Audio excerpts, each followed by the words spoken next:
नमस्कार, मी पंजाब. आज आहे 8 डिसेंबर 2024. तर सर्व शेतकऱ्याला सांगू इच्छितो, उद्या 9 तारखेपासून राज्यामध्ये थंडीला सुरुवात होणार आहे, म्हणून हा अंदाज लक्षात येतो. म्हणजे राज्यात आता उद्यापासून पाऊस काय येणार नाही, त्याच्यामुळे काही चिंता करायची गरज नाही. आणि कांद्याच्या सर्व शेतकऱ्याला सांगू इच्छितो, ज्यांचा कांदा काढणी चालू आहे त्यांनी तुम्ही काय करा, कांदा काढायला सुरुवात करा. कांदा काढण्यासाठी पोषक वातावरण, म्हणजे उद्यापासून मध्ये थंडीला सुरुवात होणार आहे, म्हणून हा अंदाज लक्षात येतो. त्याच्यानंतर राज्यातल्या वीट भरती उत्पादकांना मेसेज आल्याच्या नंतर त्यांना सांगू इच्छितो, तुम्ही तुमचं काम सुरू ठेवा, कारण की आता पाऊस काही येणार नाही, म्हणून हा अंदाज लक्षात येतो. त्याच्यानंतर परत एक सांगू इच्छितो की ज्यांना आता तिरुपतीला जायचंय, तर तुम्हाला सांगतो तामिळनाडूकडे जाणार असेल तर एकदा तुम्ही काय करा, 13-14च्या दरम्यान जाऊ नका, कारण की 13-14च्या दरम्यान मध्ये तामिळनाडू तिरुपतीला मोठा पाऊस पडणार आहे, म्हणून हा अंदाज लक्षात येतो.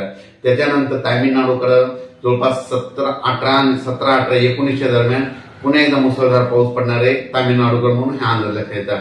आपल्या महाराष्ट्रात मध्ये सध्या पाऊस नाही, म्हणून हा अंदाज लक्षात येतात. पण राज्यातल्या सर्व शेतकऱ्याला सांगू इच्छितो की राज्यामध्ये उद्या उत्तर महाराष्ट्रात जास्त थंडी सुरुवात होणार आहे. 9 डिसेंबर पासून उत्तर महाराष्ट्राकडे थंडीला जास्त होणार आहे. त्याच्यानंतर पूर्व विदर्भ, पश्चिम विदर्भ, दक्षिण महाराष्ट्र, उत्तर महाराष्ट्र, कोकणपट्टी, खानदेश उद्यापासून म्हणजे 9 डिसेंबर